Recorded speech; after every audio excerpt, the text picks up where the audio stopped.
O livro de Ester é um dos livros mais interessantes e curiosos da Bíblia. A história se passa 100 anos após o exílio babilônico dos israelitas de sua terra. E embora alguns judeus tenham retornado a Jerusalém, como Esdras e Neemias, muitos não o fizeram. O livro de Ester é sobre uma comunidade judaica que vivia em Suzã, a capital do antigo Império Persa. Os personagens principais dessa história são dois judeus, Mordecai e a sua sobrinha Ester. E também há o rei da Pérsia, que é uma espécie de bêbado nessa história. E o oficial persa, Amã, que é o astuto vilão.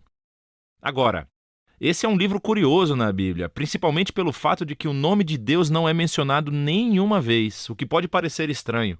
Quer dizer, a Bíblia não é sobre Deus? Mas essa é uma técnica brilhante do autor, que aliás é anônimo. É um convite para ler essa história em busca do mover de Deus. E há sinais disso em todo lugar. A história é cheia de coincidências muito estranhas e inversões irônicas, e tudo isso força você a ver o propósito de Deus por trás de tudo. Vamos nos aprofundar na história. O livro começa com o rei da Pérsia fazendo 2 banquetes elaborados que duram um total de 187 dias. E é tudo pelo propósito grandioso de exibir a sua grandeza e esplendor. No último dia do banquete, ele está muito bêbado e exige que a sua esposa, a rainha Vasti, apareça na festa para mostrar a sua beleza. Ela recusa, e assim, em uma fúria embriagada, o rei destitui Vasti e faz um decreto muito bobo de que todos os homens persas devem ser agora os donos das suas próprias casas. Então ele realiza um concurso de beleza com o objetivo de encontrar uma nova rainha. Isso é como uma novela muito ruim, mas é aqui que conhecemos Ester e Mordecai. Ester esconde a sua identidade judaica, entra no concurso de beleza e vence. E o rei fica tão obcecado com Ester que ele a exalta para se tornar a nova rainha da Pérsia. Depois disso, e de forma acidental, acontece de Mordecai ouvir 2 guardas reais conspirando para assassinar o rei. E assim ele informa Ester, que por sua vez informa ao rei, e Mordecai recebe crédito por salvar a vida do rei. Desde o começo, Deus não é mencionado em nenhum lugar. Mas tudo isso parece providencialmente ordenado. O que é que Deus está fazendo? Você precisa continuar lendo. A seguir, somos apresentados a Amã, que na verdade não é persa. Ele é chamado de Agagita. Ele é um descendente dos antigos cananeus. Lembre-se de 1 Samuel capítulo 15. O rei eleva Amã à posição mais alta do reino e ele exige que todos se ajoelhem diante de Amã. Bem, quando Mordecai vê Amã, ele se recusa a se ajoelhar, o que naturalmente enche Amã de raiva. E quando ele descobre que Mordecai é judeu, Amã convence o rei com sucesso a fazer um decreto louco para destruir todo o povo judeu. E para decidir a data da aniquilação dos judeus, Amã joga os dados. Um dado é chamado Pur, em hebraico. Guarde isso para mais tarde. 11 meses depois, no dia 13 de Adar, todos os judeus morrerão. Amã e o rei então fazem um banquete para celebrar a sua decisão, que foi realmente terrível. O foco agora volta para Mordecai e Ester, que são a única esperança para o povo judeu. Eles criam um plano onde Ester revelará sua identidade judaica ao rei e pedirá que ele reverta o decreto. Mas aproximar-se do rei sem um pedido real é, segundo a lei persa, um ato que merece a morte. Assim, em uma declaração importante, Mordecai está confiante de que, mesmo que Ester permaneça em silêncio, a libertação para os judeus virá de outro lugar. E então, Mordecai se pergunta em voz alta, e ele diz, quem sabe? Talvez você tenha se tornado rainha para um momento como este. Ester responde com coragem e tenciona ir ao rei com suas palavras incríveis. Se eu perecer, pereço. Sabendo o que acontece, observamos a inversão irônica de todos os planos malignos de Amã. Então, Ester realiza um primeiro banquete para o rei e Amã, e diz que quer fazer um pedido especial para ambos em um banquete exclusivo no dia seguinte. Então Amã deixa o banquete totalmente bêbado e vê Mordecai na rua. Ele está enfurecido e ordena que uma lança de madeira bem alta seja construída para que Mordecai possa ser morto nela pela manhã. E quando parece que as coisas não podem piorar mais para os judeus e para Mordecai, de repente a história muda. Acontece que naquela noite o rei não consegue dormir e escolhe as crônicas reais para leitura na hora de dormir. E ele acaba ouvindo sobre como Mordecai salvou a vida do rei. Ele tinha esquecido completamente.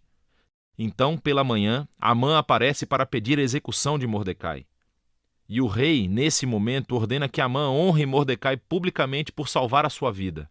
Então, agora Amã tem que levar Mordecai pela cidade em um cavalo real, pedindo a todos para louvá-lo. Este momento na história é um pivô para todo o livro. E assim começa a queda de Amã e a ascensão de Mordecai ao poder. Veja como funciona. O dia seguinte é o segundo banquete de Ester. Então o rei e Amã chegam e Ester informa ao rei que, em primeiro lugar, ela é judia. E segundo, que Amã promulgou um decreto para assassiná-la e matar Mordecai, que salvou a sua vida, e assassinar todos os judeus. O rei já tinha bebido muito, e quando ele ouve essa notícia, ele começa mais uma fúria embriagada. Ele ordena que Amã seja morto na própria estaca que fez para Mordecai. É uma maneira irônica e horrível de morrer para Amã. A execução de Amã, no entanto, não resolve o problema do decreto de matar todos os judeus. Então o foco agora volta para Ester e Mordecai, enquanto fazem um plano para reverter o decreto. Eles descobrem que o rei não pode revogar um decreto que já fez. Em vez disso, o rei manda Mordecai emitir um contra-decreto. No dia marcado em que todos os judeus deveriam ser mortos, dia 13 de Adar, os judeus são ordenados a se defender e a destruir qualquer um que conspirasse para matá-los. Então, Mordecai, Ester e os judeus em todos os lugares fazem banquetes e festas para celebrar esse novo decreto, e Mordecai é colocado em um assento ao lado do rei. Por fim, chega o dia do decreto, e os judeus triunfam sobre os seus inimigos. Primeiro, eles destroem a família de Amã e depois qualquer outro oficial persa que tenha se juntado à conspiração de Amã.